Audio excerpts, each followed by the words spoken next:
Hello there, and as usual, I'm Aaron from Let's Stay Gamers, and welcome. So today we're taking a look at another amazing workshop item. It's a combination of both a walker and a wheeled vehicle, and I'll show you just how he's done that. He's also made this very survival friendly. We've got turrets pretty much everywhere to scare off them nasty bugs or attackers from above, down below and at the sides, and it just makes this really ominous humming sound as well because of the modded thrusters used. Just listen to that for a second.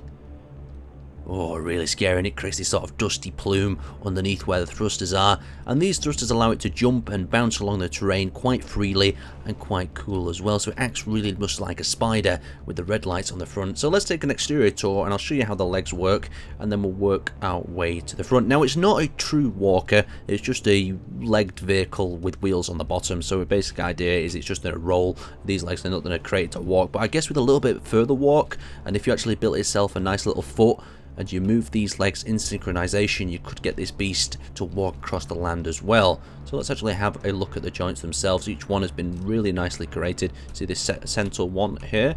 You can see we've got the actual rotor trapped within the inside, and then he's done it again. He's staggered them off from each other, so they actually create this interesting angle pointing up to the actual sky itself, building this really interesting leg design. Now, if we come to the back, you can see we've got the thrusters to actually propel it along. Since the rotors are separate on the wheels, it means we have to use the thrusters to actually propel this vehicle down. As we come to the top, you can see we've got this red sort of shape, and it gives it this sort of spider, sort of rover effect. Just really cool. Just look at the scale of it as well, compared to the standard sort of astronaut. This is us all the way down here, and if we actually just walk a little bit towards the craft, you can just see how small and tiny we are against this thing. Now, you're probably wondering, how would you get up into this in survival mode? Well, it features a very cool lift. The only problem is the lift has actually been retracted, so if I just plop my character onto the lift platform, press the button, and you can actually see the lift is coming down, lowering onto the surface level, so we can actually hop aboard and raise ourselves up. Look at them guns on the front as well. They're the ones that are like rotary mounted. We're definitely going to have a go with them as well. Just imagine devastating a small village. It reminds me of that Wild West film for some reason, that massive spider creature, even though that one was a bit more mechanical. So the ramp has actually come down to lower level, and we can hop on and hop up.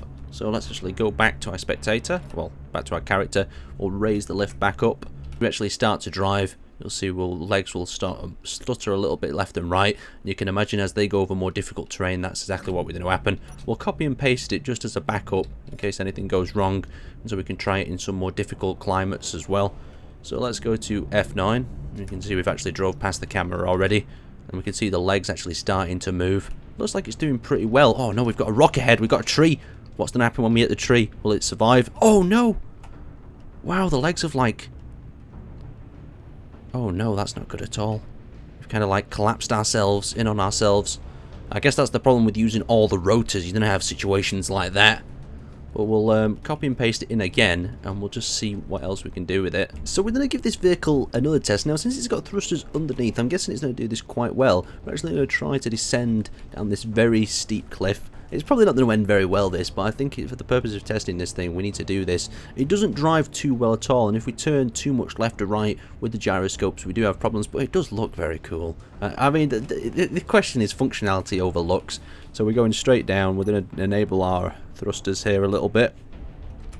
We're actually going to come to a stop. Now we've got to work out how we're actually going to scale down this cliff. Will it work perfectly, or will we have a serious spider catastrophe on our hands? That's the question. So we're actually going to lower it up, and the wheels are going off the edge. Look at that. Wow, that looks so cool. We've got the thrusters powering away, and we're beginning driving down. We're actually doing really well. Look at that. Wow, it seems like we're actually stuck to the cliff. This is just a really good test of how the vehicle's actually built. So we've got an even steeper part to do next, and the wheels are all holding up, and they're moving over the terrain very well. That's a vertical cliff we're going down now. Let's try increasing the speed a little bit. Get back control of it, and just be careful. Yeah, so this vehicle's doing pretty well for this basic sort of hill test. Normally vehicles at this stage start to fail, or they'll even slide down, but this is completely in control. We've also got like a little bit of a lump here, so we'll see how the vehicle actually handles that. Back to 9. We'll do a little bit of adjustment on the wheels, and we'll continue it going. So it's getting even more vertical at this point. We've got some wheels off the ground, but due to the flexibility of the wheels themselves, they are allowing to stay on the ground completely. Let's just do a quick check of this angle as well. See what's going on here. Yeah, so we've got a lot of contact with the ground with the wheels itself. It's doing quite well staying up at this angle. I think the thrusters are helping it a lot. Let's give it a bit more power and just get it down that hill now. So it's not tipping. The use of gyroscopes is pretty well. Okay, so if I disable inertia dampeners, how fast do we fall? Oh, quite fast. Let's re-enable them.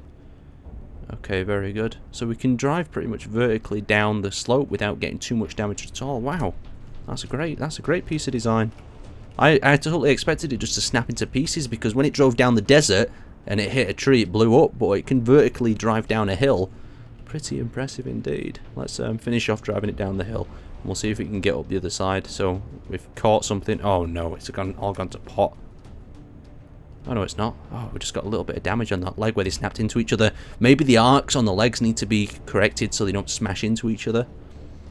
Let's drive that a little bit further. We've got an actual mound here to test it over. You can see how the legs are flexing over the terrain. Oh, look at that. Look how the legs are moving independently. Okay, let's just give it a further test. Go to 9. Okay, so this is where it's going to get really difficult, because we've got that left leg that's going over the top of the mountain, but the lower legs are wanting to go down the lower part. Seems to be flexing pretty well. Okay, oh, one leg's got caught though. Ah, there we go, perfect. We've managed to bounce on through it. So we've took a look at this rather interesting ship, and I have to say it is really cool in design. It looks nice. It's not super functional. The wheels do snap off and things, but I don't think it was ever designed really to be functional. It was designed just to be cool, a nice bit of engineering, and it managed to descend a very steep cliff extremely well. It failed to ascend it, and it struggles with running over trees, but a lot of vehicles at this moment in time struggle to hit a tree and actually survive. Anyway, I'd like to thank you guys for watching, and I'll see you next time.